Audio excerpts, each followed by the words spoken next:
Assalamualaikum warahmatullahi wabarakatuh. Hamdan wa syukran lillah, wa salatan wa salaman ala rasulillah, wa ala alihi wa sahbihi wa mawalah. Allahumma salli ala sayyidina wa habibina wa maulana Muhammadin wa ala alihi wa sahbihi ajma'in. Amma ba'du, qala Allah ta'ala fi kitabihil karim, a'udzu billahi minasy syaithanir rajim. Bismillahirrahmanirrahim. Wa nafsin wa ma sawwaha fa'alhamaha fujuraha wa taqwaha. Qad aflaha man zakkaha wa qad khaba man dassaha. Qala Rasulullah sallallahu alaihi wasallam, man kharaja fi talabil ilmi fahuwa fi sabilillahi hatta yarji. Baginda Rasul bersabda, siapa keluar untuk mendapatkan ilmu, orang itu adalah orang yang berjihad fi sabilillah sampai dia kembali ke tempatnya. Mudah-mudahan kita semua mendapatkan pahala jihad dari Allah SWT. Amin. Sadaqallahul azim wa sadaqa rasuluhun nabiyul karim wa nahnu ala dzalika minasyahidin wasyakirin walhamdulillahi rabbil alamin. Bapak Ibu sekalian, jemaah Maghrib dan Isya Masjid Al-Hakim Menteng Jakarta Pusat, wajiblah kita bersyukur pada Allah SWT. Salawat dan salam kita sampaikan untuk baginda Rasulullah SAW. Duduknya rapat-rapat ibu-ibu, ya kayak bapak-bapak nih rapat-rapat. Jangan berpisah-pisah jauh-jauh. Merapat ke depan, ya rapat-rapat. Nggak boleh majelis taklim jauh-jauh duduknya, masuk setan. Jangan dibilang bagus, setan ikut ngaji gitu. Baik Bapak Ibu yang mulia, kita lanjutkan pengajian Minhajul Abidin kita ini. Thumma ma'a dzalika kullihi fa innal 'abda dha'if. Kemudian daripada itu, sesungguhnya hamba Allah itu dhaif, lemah. Kita sudah bahas. Kita ini lemah, enggak usah anggar jago lah kata orang Medan. Enggak usah sok hebat. Kita itu lemah. Sama monyet aja tenaga kita kalah. Monyet bisa gantung-gantung, kita bisa gantung-gantung. Coba tes gantung-gantung coba. Nggak kuat kita. Kita tenaga kita lemah. Lihat macan tutul tuh, badannya kecil, dia bisa ngangkat rusa yang 4 kali lebih besar dari dia naik ke atas pohon. Binatang kuat-kuat. Kita lemah. Kita pun nggak kuat baca Quran 8 jam sekali duduk, sanggup? Sekali duduk 8 jam gitu. Shadaqallahul azimnya kalau mulai jam 12 siang, pulangnya jam 8 malam, berani? Enggak kuat mata kita ngantuk-ngantuk gitu. Jadi kita memang lemah untuk urusan dunia, kita lemah untuk urusan agama apalagi. Jadi manusia ini memang lemah. Wa zamanu sa'bun. Zaman ini sibuk. Siapa enggak sibuk di zaman ini coba? Cari nafkahnya susahnya bukan main. Saya masih mengalami 3 zaman. Zaman Pak Karno saya udah hidup. Zaman Pak Harto saya udah hidup. Zaman Pak Karno susah, cari makan susah. Cari beras saja susah zaman Bung Karno. Untuk mendapatkan beras saja susah. Beras dibuang PKI ke laut. Kita terpaksa makan gaplek, makan benguk. Aduh, nggak ngerti lah kalian saya sebut benguk, mana tahu kalian benguk. Gaplek, benguk. Saya enggak. Bapak saya orang bagus. Artinya kehidupan zaman itu bapak saya kedudukannya bagus. Tapi tetangga-tetangga makan sawut. Oh, nggak tahu bilang sawut itu ubi singkong itu diparut, dibungkus pakai daun pisang dibakar. Itulah makanannya, makan pokoknya. Gimana itu? Nggak sedih waktu itu. Memang sangat kasihan lah. Zaman Pak Harto agak lumayan. Tahun-tahun 70-an itu zaman enak. Cari makan sehari, makan bisa 4 hari. Nyupir taksi aja 1 hari bisa makan 4 hari. Hasilnya lumayan lah. Saya nulis plat BK itu, plat motor itu BK 271S gitu. Kanan bukan depan belakang itu dapat Rp250. Jajan sehari Rp5. SMP, saya udah bisa minjemin paman-paman saya. Minjemin duit sama paman tuh anak SMP, bayangin. Kenapa? Cari makan gampang waktu itu. Sekarang sarjana pun nganggur, susah. Harus diakui. Zaman sibuk. Karena orang itu cari nafkah sehari-hari aja waktunya habis berjam-jam. Wa amruddin mutaroji. Sedangkan urusan agama mundur. Saya katakan urusan agama mundur. Di satu sisi orang menghina Nabi nggak ada terjadi kecuali zaman ini 5 tahun ini. Dulu zaman Haji Omar Said Cokroaminoto pernah orang menghina Nabi. Sak Jawa demo terbesar zaman India Belanda. Demo, dan perempuan itu hilang yang menghina Nabi itu, nggak ada ceritanya lagi, habis. Entah dibunuh orang, entah mati, entah kecemplung sumur, entah nggak tahu lah. Pokoknya sekali di demo habis. Zaman PKI mulai, kata Gus Dur, almarhum Gus Dur cerita sama saya, ludruk itu, sandiwara yang masuk ke kampung-kampung itu temanya itu Tuhan mati, Tuhan mati, Suntuluyo PKI, Tuhan mati katanya, macam-macam. Ada zaman PKI penghinaan. Setelah itu nggak ada. Zaman Pak Harto nggak ada. Arswendo Atmowiloto bikin tabloid Monitor, polling se-Indonesia, siapa tokoh paling terkenal se-Indonesia. Ini dia tokoh paling hebat di Indonesia. Nomor 1 Pak Harto, Nabi Muhammad nomor 11. Masuk penjara 5 tahun. Dipenjarakan Pak Harto 5 tahun. Nggak seneng Pak Harto dibanding-banding sama Nabi Muhammad. Sekarang urusan agama mundur apa? Orang berani menghina Nabi sekarang. Dan aman-aman aja, nggak ditangkap. Urusan agama mundur. Meskipun dalam urusan ibadah di beberapa bidang kelihatan maju. Misalnya naik haji antri sampai 12 tahun, 18 tahun. Antri. Itu kan ada kemajuan tuh. Ya kan? Mau naik haji aja sampai bayar sekarang, naik hajinya 20 tahun yang akan datang. Kan maju. Ada di bidang ibadah. Bukan urusan agama, bidang ibadah ada kemajuan. Kalau dulu bulan puasa itu tidak begitu semarak. Sekarang bulan puasa semarak. Ada aja pengajian ini, pengajian itu. Mulai nampaklah urusan ibadah kelihatan agak lumayan maju. Tapi urusan-urusan agama yang lain kelihatan mundur juga. Untuk pakai jilbab sekarang lebih populer daripada zaman tahun 80-an. Cadar sekarang lebih populer daripada tahun 70 80-an. Hampir nggak ada perempuan bercadar tahun 70-an. Istri saya termasuk yang pertama pakai cadar di Sumatera Utara tahun 92. Jadi tahun 80-an 70-an nggak ada perempuan bercadar di Indonesia. Sekarang sudah banyak.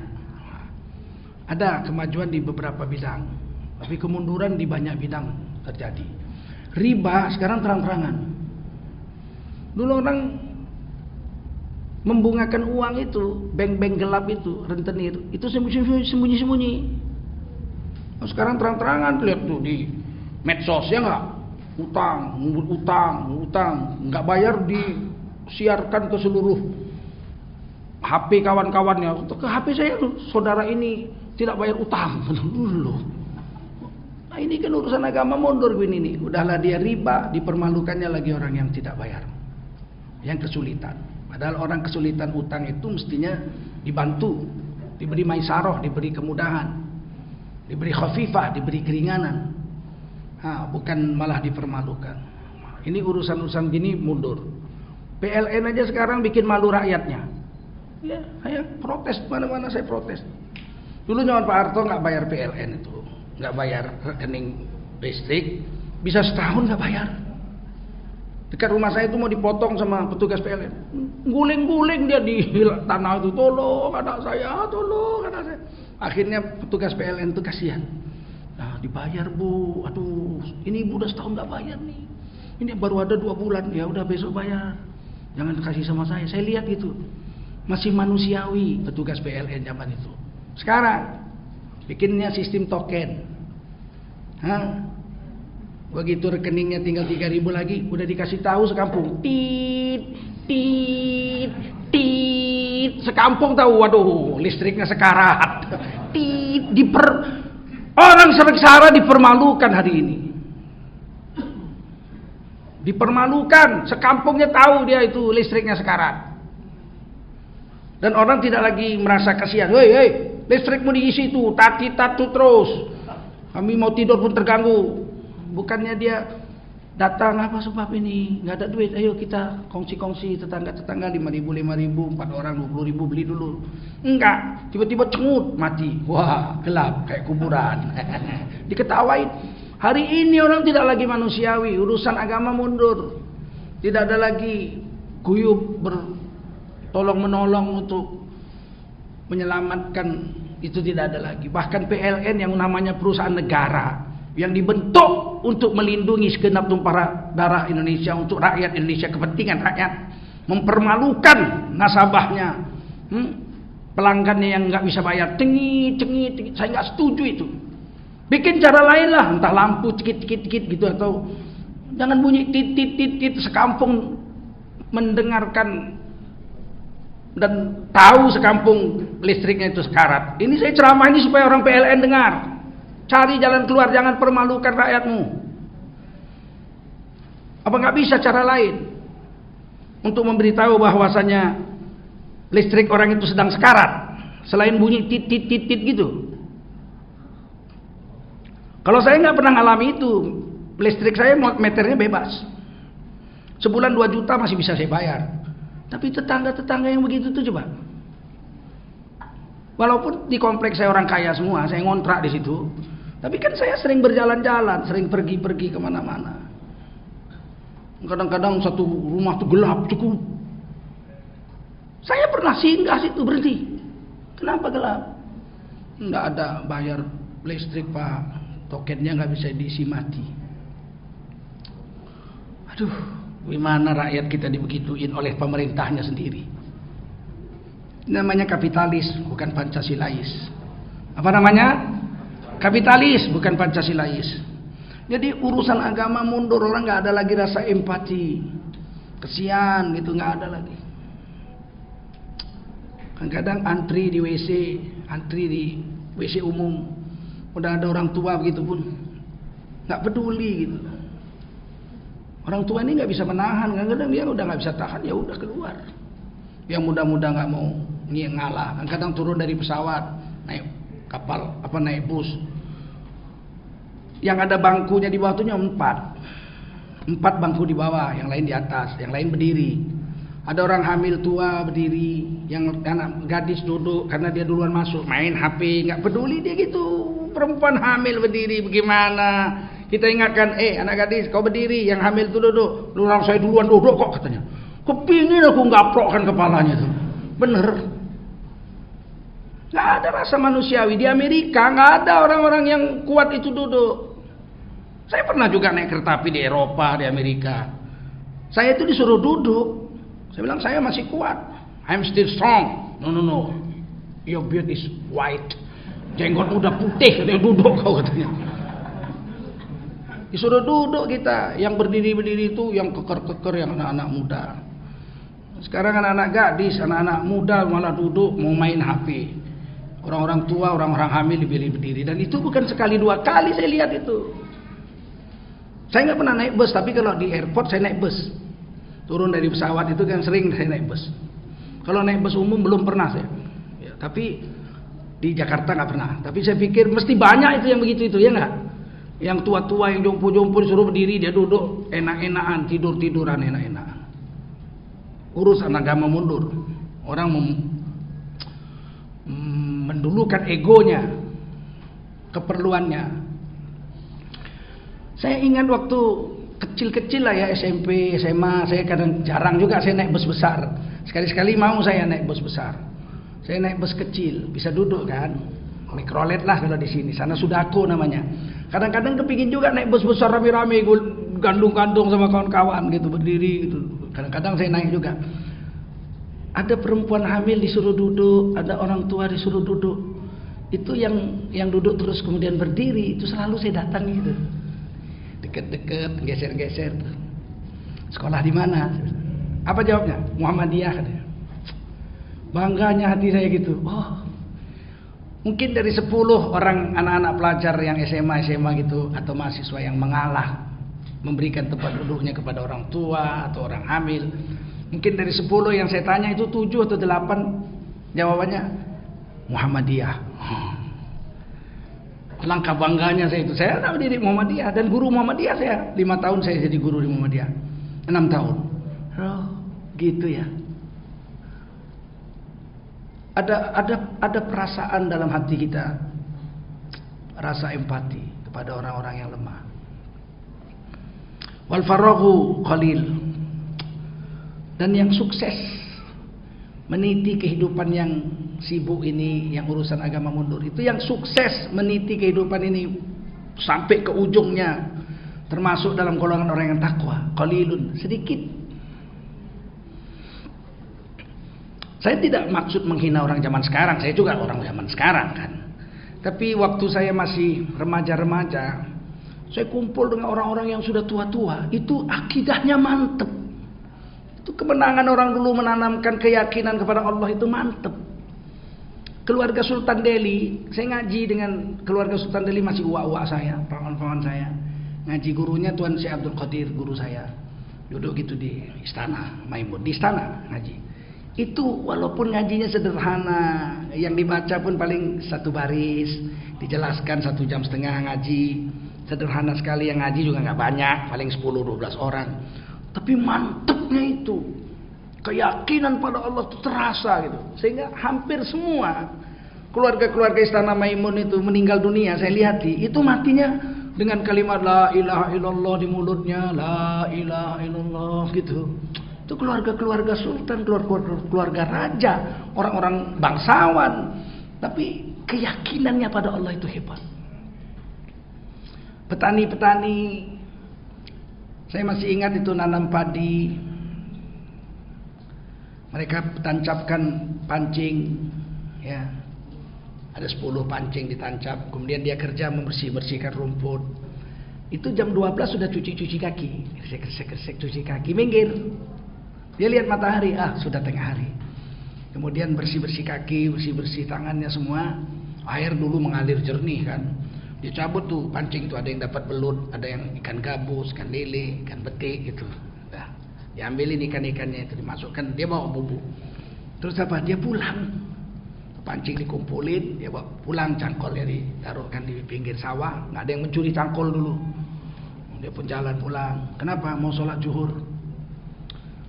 Itu saya masih kecil-kecil tapi berkesan bagi saya. Mau sholat zuhur. Orang Jawa bilang luhur. Arab mulai sholat luhur. Sholat luhur. Waktu itu nggak terasa bagi saya apa-apa. Sekarang bagi saya itu terasa. Mantepnya keyakinan orang dulu dengan agama. Sawahnya paling 1 hektar, anaknya 12, 13 anaknya, makan semua. Lauknya yang dipancingnya itu. Sampai di rumah dia sholat zuhur, keluarganya, istrinya membersihkan ikan, dia makan siang, ikannya baru dari sawah itu diambil, manis-manis ikannya. Kemudian dia balik lagi, jam 2 dia balik lagi ke sawah, nyawah dia lagi sampai asar dia berhenti. Kalau asar dia di pinggir sawah itu, ada gubuk, di situ dia sholat. Keyakinan pada Allah itu tinggi, dan orang dulu lebih banyak berhasil meniti hidup ini ketimbang orang sekarang. Kalau sekarang matinya kan macam-macam, mati tabrakan, astagfirullah. Baru-baru ini ada pejabat mati nenggek. Tahu mati nenggek? Mati nangkring. Orang Jawa bilang matinya menangkring. Nangkring nang dhuwure wong wedok. Aduh.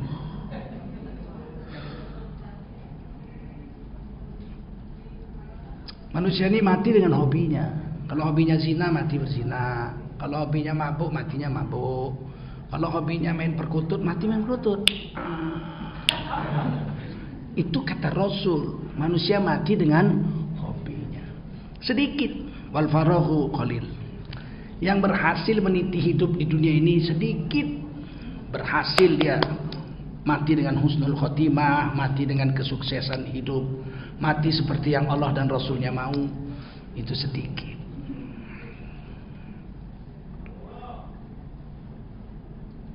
Wasyughulu katsir.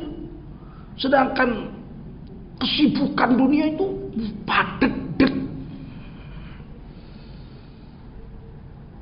Ada kawan saya orang kaya, Saya ajak ke masjid, ayo kita iktikaf 3 hari.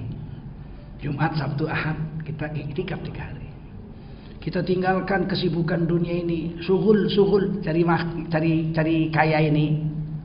Kita tinggalkan 3 hari, kita nginep di masjid, kita cari masjid di puncak yang sejuk, airnya jernih. Kita di sana 3 hari. 3 hari itu kita taklimnya 9 jam, 1 hari 3 jam kita taklim. Sholatnya 5 waktu berjemaah, tahajud pasti nggak tinggal 3 hari. Terus kita silaturahim dengan orang kampung. Wah, macam mana? Aduh, dia bilang apa? Saya ini sibuk. Kalau bisa 1 hari 48 jam kan? Aduh. 1 hari 1 malam itu 24 jam, kurang. Kalau bisa 1 hari 1 malam itu 48 jam. Wasuhulu katsir. Kesibukan dunia begitu padat, banyak, nggak berhenti, nggak habis-habis. Sampai kapan itu kesibukan dunia habis? Ya sampai mati. Mati masuk kubur berhenti. Kalau masih hidup mana hilang itu, betul? Jam 2 malam masih kerja. Bayangin itu. Saya pun pernah mengalami itu. Masuk studio rekaman Jumat, habis sholat Jumat. Pasti pakaian sekolah. Main terus musik, tuk tidur paling sejam aja, nggak keluar dari studio musik sampai hari Senin, hari Ahad malam Senin, pulangnya jam 2 malam ditangkap polisi. Pakaian sekolah jam 2 malam Senin ditangkap polisi untuk bapak saya yang jemput. Bayangin kalau saya jalan sendiri. Kata bapak saya, ini anak saya. Oh, bagaimana anak bapak pakaian sekolah jam 2 malam ini malam Senin? Iya, Mbak, anak saya dari hari Jumat siang baru pulang sekarang ini. Loh, kok bisa begitu? Ya dia sibuk rekaman di studio rekaman. Sekarang baru saya sesali. Aduh, sayangnya lah waktu habis. Dari Jumat, Sabtu, Ahad cuma main musik. Aduh, rekaman bikin album. Supaya orang bisa nyanyi-nyanyi, joget-joget dengan kaset kita. Alah. Sedikit pun gak ada manfaat untuk agama, sedikit pun. Takut-takutnya malah bikin dosa. Orang berjoget sambil mabuk dengar lagu kita. Ke kanan, ke kanan, ke kanan. Aduh. Sekarang saya sesali itu. Beruntunglah orang yang kerjanya sedikit, kesibukannya ya. Syughulnya sedikit, kesibukan cari nafkahnya itu sedikit. Hidup ini nggak ngoyo, kata orang Jawa. Sebetulnya nenek-nenek moyang kita sudah banyak memberikan nasihat itu. Ojo ngoyo. Mangan orang mangan angger ngumpul. Nggak ada lagi tuh, mana ada. Mangan orang mangan angger ngumpul, lebih baik nggak usah ngumpul daripada nggak mangan, ya kan? Ditinggalkannya bininya 5 tahun jadi TKI dia. Ditinggalkannya lakinya jadi TKW dia 3 tahun. Pulang masak babi dia di sana. Ada yang pulang-pulang bawa anak. Coba, lakinya di Indonesia, dia 3 tahun pergi pulang-pulang bawa anak. Lakinya nanya, lu anaknya siapa? Ya anakku. Lu kok dua anak gue? Ya kepepet mas, 3 tahun mas.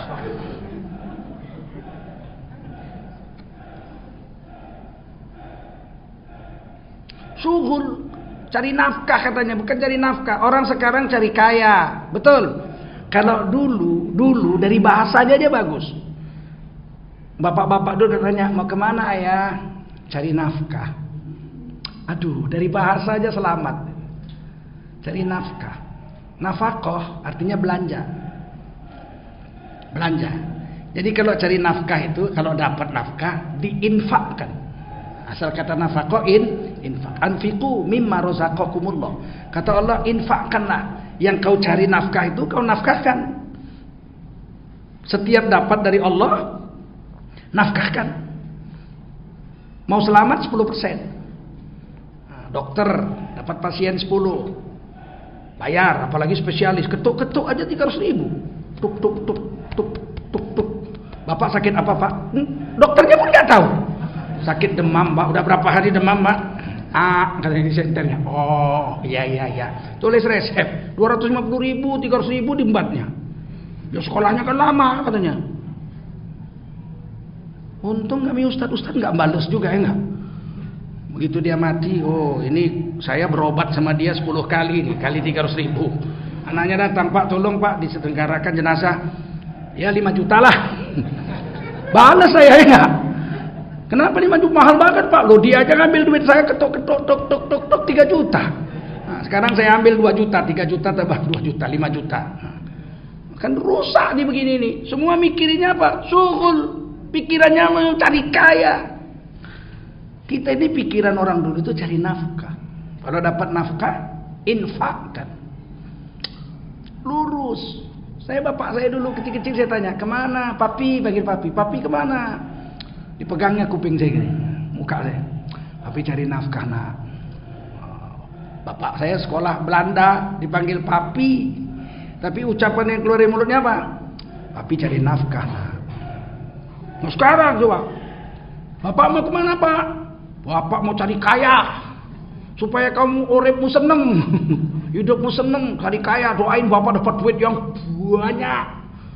Istrinya juga bilang, ayo Bapak lagi cari duit, dapat duit banyak, bawa uang banyak, beli mobil, beli rumah, beli. Pikirannya itu aja. Kita ini sekarang jujur coba bilang, kita ini cari nafkah atau cari kaya? Hah? Cari nafkah atau cari kaya? Kalau cari nafkah, zuhur berhenti. Sholat zuhur berhenti. Orang saya cari nafkah kok. Dapat untuk diinfakkan. Diinfakkan untuk istri, diinfakkan untuk anak, diinfakkan untuk orang tua, diinfakkan untuk rumah, diinfakkan untuk madrasah, diinfakkan untuk masjid. Saya cari nafkah kok. Sholat zuhur ya saya sholat zuhur dulu, nanti sambung lagi. Kalau cari kaya kan waduh, kalau berhenti toko ditutup. Wah. Langganan 5 datang aja udah dapat 0,5 juta. Nanti ajalah sholat. Nah, sholat nanti. Udah jam 3 azan, 2.50 baru sholat di pinggir. Berarti kita bukan cari nafkah, kita cari kaya. Wasyughulu katsirun. Sekarang orang itu kesibukan cari nafkahnya luar biasa. Tak terbayangkan saya dulu orang kerja malam, enggak terbayang saya. Dulu orang kerja pergi dari rumah jam 7 naik sepeda, maghrib sudah di rumah semua. Saya kan orang kecil-kecil kan zaman dulu, enggak terbayangkan saya itu ada orang kerja malam itu saya tak terbayangkan. Kemudian teknologi berkembang, ada listrik, ada mulai pabrik-pabrik malam, shift, kerja shift. Saya pertama kali lihat orang kerja shift itu di Pertamina, Dumai. Sepupu-sepupu saya yang lebih tua dari saya itu pakai jam 10 malam pakai baju, lengkap gitu, tangan panjang, bajunya kayak baju kodok atau baju yang jadi satu itu. Itu kemana kamu saya bilang? Kerja, masuk kerja. Pergi dege kerja, masuk jam 10 malam, pulangnya jam 8 pagi. Oh, ada kerja malam. Namanya shift. Shift itu gantian-gantian. Berarti ada perusahaan yang kerja 24 jam. Tapi apa perusahaan-perusahaan yang 24 jam? Perusahaan pemerintah. Pabrik, kilang minyak, ya kan? Pelabuhan, milik-milik pemerintah. Ke swasta masih tutup. Sekarang restoran 24 jam. Rumah sakit, udahlah rumah sakit 24 jam, pom bensin 24 jam. Maret, April, Januari, Februari 24 jam juga. Orang cari kaya, Pak. Ya kalau kita perlu belanja-belanja malam bagaimana? Lo belanja itu pagi sampai maghrib urusan dunia kita. Malam itu kita disuruh qumil lail illa qalila. Malam bangunlah ibadah, sedikit aja tidurnya. Hari ini kan kita banyak cari makannya, banyak cari kayanya. Imam Syafi'i yang paling indah membagi hidup untuk urusan dunia ini. Sepertiga untuk cari nafkah, sepertiga untuk ibadah, sepertiga untuk tidur. Jadi orang kerja itu normalnya memang 8 jam. Dan cara Imam Syafi'i membagi itu sampai sekarang dipakai di dunia barat. Orang barat tuh kalau masuk kerja jam 8, jam 4 dia bubar.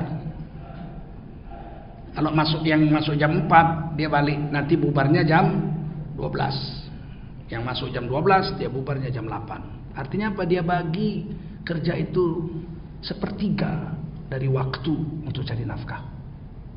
Orang Barat ya. Nggak mau mereka nambah. Banyak kawan-kawan saya dulu di Amerika, di mana disuruh lembur nggak mau. Yang suka kali lembur orang Indonesia. Karena dia mau pulang mau kaya. Sana jadi kuli mati-matian, sering lembur-lembur, pulang mau kaya, pulang bawa duit banyak, kena sakit lever, habis juga duitnya. Orang melewati kodrat manusia. Beruntunglah orang yang bisa membagi kerja dunianya 8 jam saja sehari cari nafkah. Beruntung. Yang seperti itu saya lihat ada beberapa kota, Mas. Siak Sri Indrapura, Siak di negeri Riau. Itu orang baru mulai cari nafkah itu jam 9. Jam 9 mulai toko-toko dibuka. Jam 5 sore tutup. Nggak ada orang mau sampai malam-malam itu, nggak ada. Jam 10 keliling kota Siak nggak ketemu orang, udah tidur orang. Satu lagi saya lihat seperti itu Sri Lanka. Sri Lanka itu jam 9 orang baru mulai buka toko, mulai kerja cari batu, safir. Jam 5 sore cuci tangan, selesai. Semua sudah pulang ke rumah masing-masing. Masih ada beberapa kota yang 8 jam aja dia cari nafkah. Kalau Jakarta kira-kira berapa jam cari nafkah sini? Ini syughul kasir ini, syughul kasirun, ya. Syughul kasirun, syughul ini banyak. Kita di Jakarta saya paling terasa. Ada orang yang jam 4 pagi sudah jalan dari rumahnya untuk kerja. Sholat subuh di tengah jalan atau memang nggak sholat subuh dia. Dia pergi jam 4 pagi, anaknya belum bangun, anaknya masih tidur. Kemudian di perjalanan saja 2 jam, 3 jam. Saya mengalami, mula-mula pindah ke sini, saya tinggal di Pondok Indah. Kantor saya di LP3I situ Senen. Perginya 3 jam atau 2 jam. Pulangnya 3 jam atau 2 jam. Stres lah, gimana itu coba. Di perjalanannya habis 6 jam. Habis 5 jam di perjalanan aja. Pertama kali saya pindah Jakarta tidak terbayangkan bagi saya. Luar biasa sekali. Kami di Medan masih pakai Vespa. Saya ke kampus 5 menit dari rumah saya. Teng sampai parkir, trik masuk kelas. Ewek 2 jam pulang. Teng. Makan Zuhur, sholat Zuhur dari masjid rumah, di dekat rumah. Makan, tidur.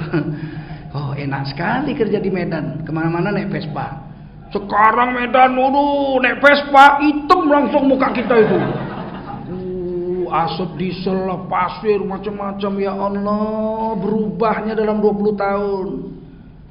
Saya pikir dulu yang terindah hidup di Medan.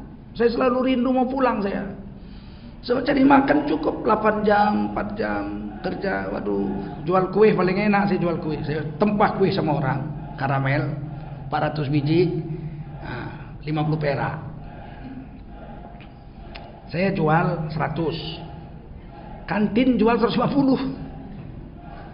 400 kali 50 saya dapat 20.000. Makan saya dengan istri 2.000 sehari. Waktu itu. Apa enggak orang kaya, enggak pernah ngambil gaji saya. Saya pergi negeri. Orang antri ambil gaji kan waktu itu antri tuh. Wah, saya enggak pernah antri saya. 6 bulan, 8 bulan baru saya ambil gaji. Karena jual kue itu saya cuma makan 2.000 dari 20.000 uang kue saya. Dan saya nggak bikin kue berkeringat gitu, nggak ada. Saya bayar aja kue kayak gini, yang 400 biji, ini duitnya. Saya antar ke kantin Fakultas Kedokteran USU, kantin Metodis, hari Senin, Selasa, Rebu kantin Al Azhar, Kamis kantin Katolik. Jumat saya ngaji dari pagi sampai sore, sampai malam nggak mau saya kerja. Ngaji, datangin guru-guru saya, guru-guru tua. Loh, enak banget cari duit waktu itu. Pakaian pun bersih nih Vespa, deng. Sekarang yang coba-coba, ternyata semakin hari semakin menyibukkan ini dunia. Dan saya ngerinya, saya baca medsos barusan ini, di ibu kota baru nanti Pak Presiden akan membuat transportasi tanpa supir, tanpa pilot, semuanya robot. Kok kayak kekurangan orang aja negara ini. Ini negara pengangguran banyak, 267 juta rakyat ini. Kok malah mau bikin kereta api, pilotnya nggak ada. Pilotnya si manis jembatan Ancol. Nggak ada. Pikirin rakyat nih nggak kerja, gimana sih? Kalau di Eropa ya memang kekurangan tenaga kerja, betul. Di Rusia memang kekurangan orang. Kalau di sini ini aduh. Kalau orang kaya itu babysitternya aja 3. Istrinya 1, babysitternya 3. Bayangin. Orang kaya di sini. Memang kekurangan kerja dan kebanyakan orang di sini. Saya teringat Pak Harto. Datanglah satu orang kaya mau bikin pabrik gula di Lampung. Presentasi, termasuk ada keluarga beliau lah mau bikin pabrik itu. Presentasi, masya Allah modern, pakai komputer semua. Kemudian Pak Harto tanya, ya bagus. Tanahnya udah ada semua ditanam tebu, tinggal pabriknya dimodernkan. Terus Pak Harto tanya, ini tenaga kerjanya berapa orang? Dengan bangga nih, yang mau bikin perusahaan ini bawa orang Jepang ya. Pabrik kami hanya memerlukan 10 orang tenaga kerja, 2 satpam, 2 operator gitu ya. 10 orang, berubah langsung muka Pak Harto. Langsung Pak Harto, ya sudah terima kasih, berdiri ditinggal. 3 bulan itu minta maaf, diam aja beliau. Sampai setelah 3 bulan baru kumpul lagi. Kamu itu salah mengerti nggak? Nggak ngerti salahnya Pak. Rakyatnya ini 183 juta orang. Kamu bikin pabrik gede, pegawainya cuma 10. Terus yang lain mau kerja di mana? Bikin perusahaan padat karya. Itulah saya ingat. Buatlah perusahaan padat karya yang pekerjanya banyak. Sampai bikin Kalimalang itu orang kok. Bikin Kalimalang itu orang, pramuka, anak sekolah, buru-buru, main sekop. Apa nggak punya beko Indonesia? Punya beko zaman itu, sudah ada beko PU kita. Tentara kita, zeni tempur kita sudah punya beko, sudah punya bulldozer. Kenapa pakai orang? Bikin Kalimalang itu, air dari Jatiluhur dialirkan sini. Supaya semua orang dapat pekerjaan dan supaya semua orang dapat makan. Tapi saya ingatkan dalam kitab ini, begitupun kerja ini jangan menyita habis seluruh waktu kita hanya untuk bekerja. Kata orang Melayu, pandai-pandailah meniti buih, selamat badan ke seberang. Bagilah waktu ini seperti Imam Syafi'i kalau bisa. Sepertiga tidur, sepertiga kerja, sepertiga ibadah. Maka kita akan selamat dunia dan akhirat. Wal umru qasir. Umur pendek. Waduh itulah. Saya teringat gini, orang-orang yang bersama dengan kita sekarang sudah banyak yang wafat. Saya pulang ke Medan, kawan-kawan saya sekolah, mungkin sudah 20 orang yang wafat. Saya kan pulang ke Medan nih, saya sedang bangun masjid di sana, 2 masjid, yang satu sudah 90% lah, 4,5 miliar masjidnya. Masjid itu diambil pengusaha Cina, diambil, direslak, diambil tanah negara, masjidnya itu kita pertahankan sampai dia kembalikan, sampai kita bangun 4,5 miliar, hampir selesai. Masjid Nurul Hidayah namanya. Satu lagi masjid di dekat rumah saya di pesantren. Kita sedang buat, saya sering ke sana. Saya tanya-tanya kawan-kawan saya, "Si Anu apa kabar?" "Udah mati." "Aduh." "Si Anu apa kabar?" "Udah mati." "Aduh." Saya hitung-hitung udah 20. Kawan saya sekolah itu satu kelas 40. 20 sudah mati. Jangan-jangan lebih dari itu karena udah pindah-pindah kemana-mana kan, tanahnya dijual, pindah ke kampung. Ternyata umur pendek.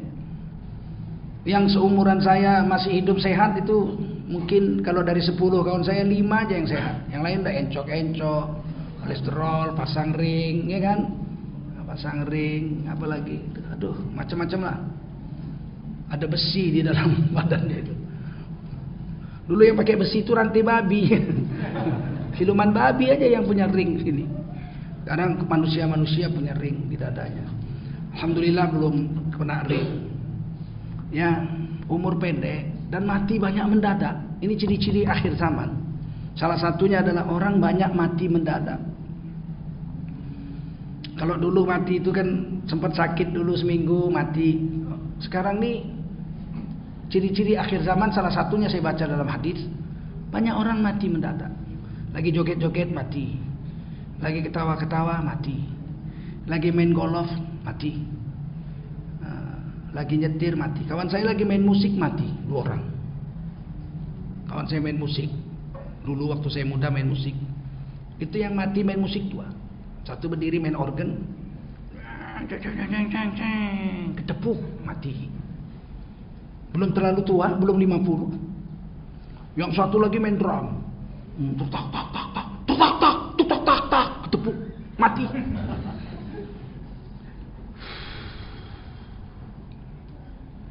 Dulu waktu saya mulai dakwah, kawan-kawan saya pemusik itu saya dakwah. Satu-satu saya datangi. Di hotel-hotel saya datangi. Sebelum maghrib saya sudah datang. Mereka main sore, ada yang main malam. Begitu maghrib saya udah bilang sama orang hotel, di belakang panggung saya mau sholat. Dibentanglah itu spray putih, sholat. Saya imamnya. Kawan-kawan tuh saya sholat, bapak-bapak sholat. Udah tua-tua, saya masih remaja. Main kita sholat, saya imam. Maghrib saya doa, nangis-nangis tuh. Habis itu mereka main lagi. Saya bilang, boleh main musik Jul, boleh, tapi jangan tinggal sholat ya. Dalam mazhab Syafi'i tidak haram musik. Oh iya. Datangi yang main malam hotel, datangi sambil nangis-nangis itu. Satu yang saya gak berani datang itu udah saya datangi. Inilah syughul ini ya. Pemain trompet, mainnya di sebuah night club. Situ perempuan roknya sejengkal-jengkal aja. Banyak Cina-Cina lagi. Saya itu udah seminggu udah buat amalan, zikir, baca Quran, puasa sunat, malamnya saya tahajud. Maksudnya isi cas baterai lah, ya enggak? Handphone di-fullkan dulu lah baterai, karena ini tempat paling gawat ini. Terus saya pun datang naik sepeda motor sama kawan saya jam 12 malam, dia mainnya malam. Naik sepeda motor, kawan saya pakai jubah serban kayak saya bilang kamu jaga amalan. Seminggu, oke. Malam minggu depan, malam Ahad kita datangi. Datanglah kami ke situ. Perempuan malam banyak sampai ke halaman-halaman. Begitu kami dekat aja ke night club itu, perempuan itu diangkatnya roknya. Pak Haji, mari masuk surga.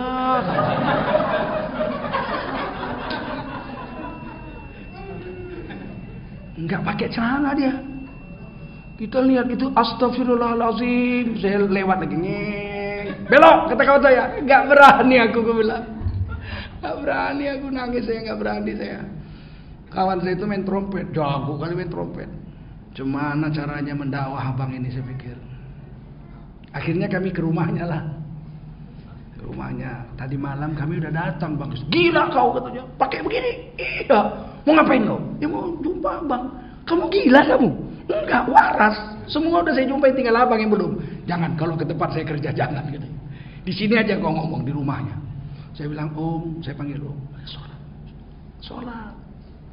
Nangis juga dia. Iya ya Jul. Iya ya. Sholat. Nah, bayangkan itu.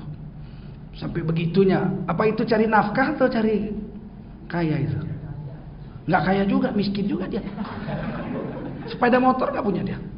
Duit habis aja nggak jelas-jelas. Sepeda motor nggak bisa beli. Dan umur pendek. Jarang saya jumpa kawan-kawan saya dulu yang umurnya 80. Nggak ada. Umumnya 60 sudah mati.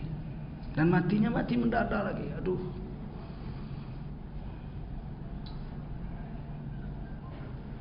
Wal umru qasirun. Umur pendek. Mudah-mudahan bisa kita ini kok ngajinya ini kok bikin stres ya, bikin. Memang iya ini kalau bab ini Imam Ghazali memang dia tekan habis ini. Ini kan kitab Imam Ghazali Minhajul Abidin.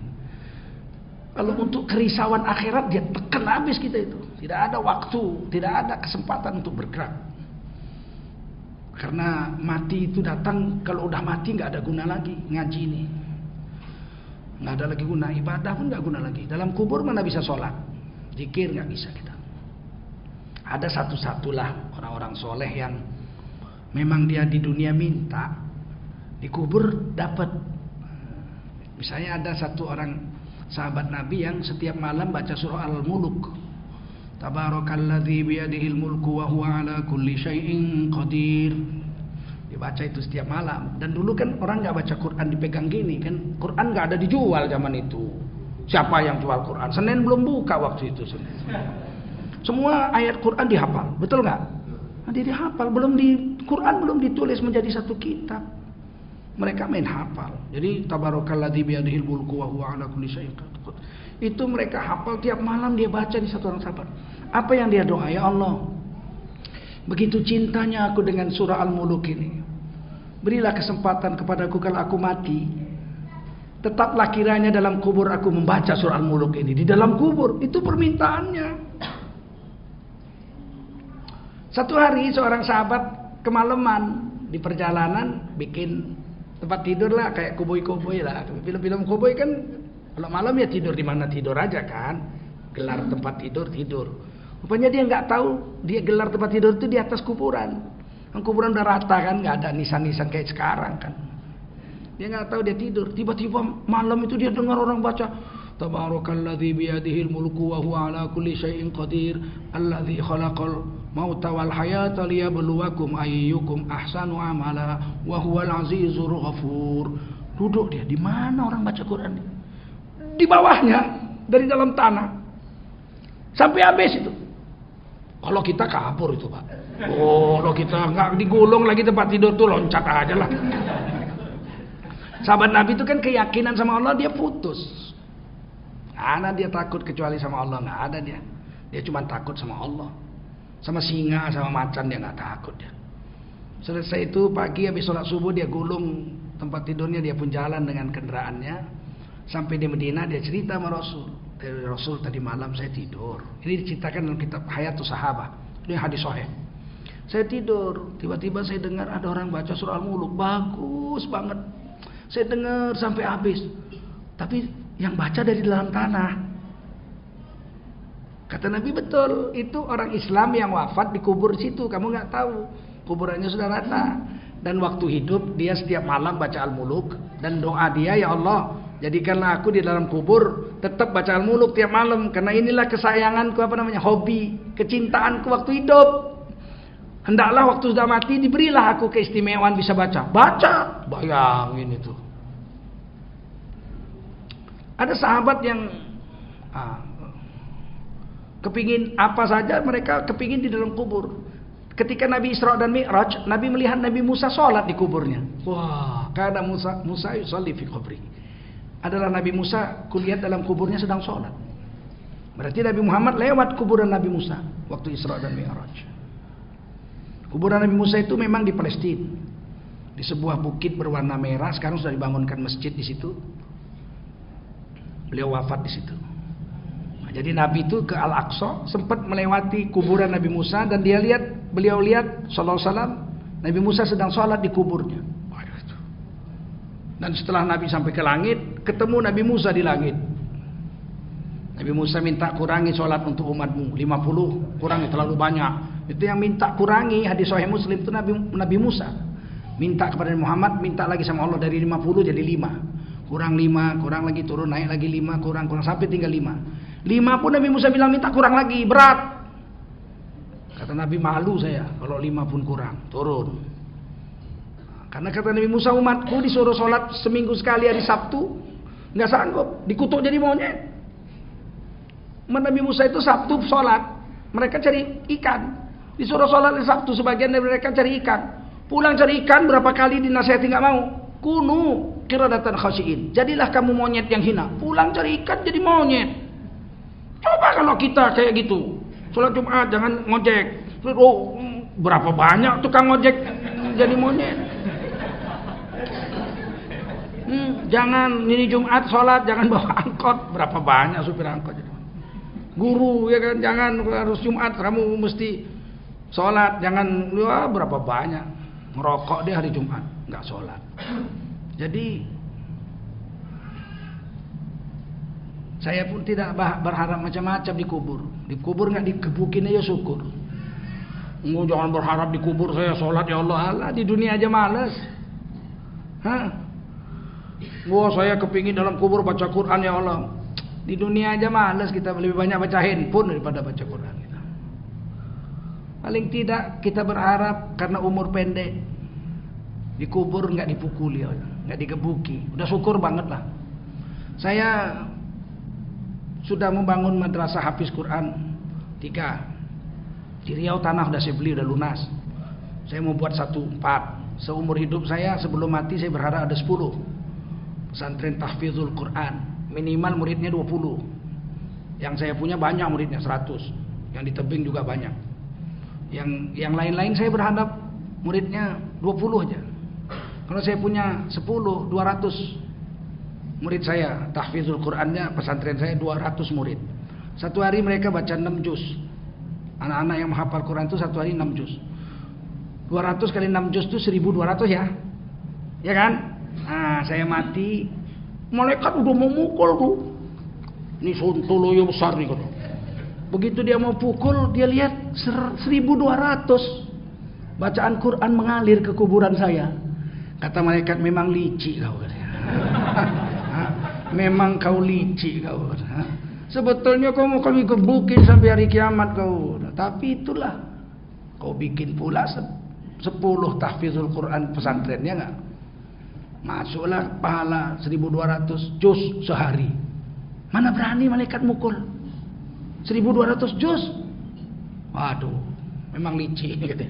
Jadilah nggak digebuki di kubur, sudah syukurlah kita. Itu aja, nggak usah tinggi-tinggi berharap. Nah, sekarang bapak ibu-ibu coba pikir apa yang bisa menyelamatkan kita dalam kubur. Apa? Udah. Ya. Pikirkan apa yang bisa menyelamatkan kita dalam kubur. Dalam usia yang pendek ini. Bikin apa yang bisa mengalirkan pahala sampai hari kiamat. Bangun masjid kah? Bangun pesantren kah? Apalagi bangun rumah jompo kah? Bangun rumah anak yatim kah? Apa saja, silakan. Pilih. Sertakan duit kita di situ. 1 juta kah? 2 juta kah?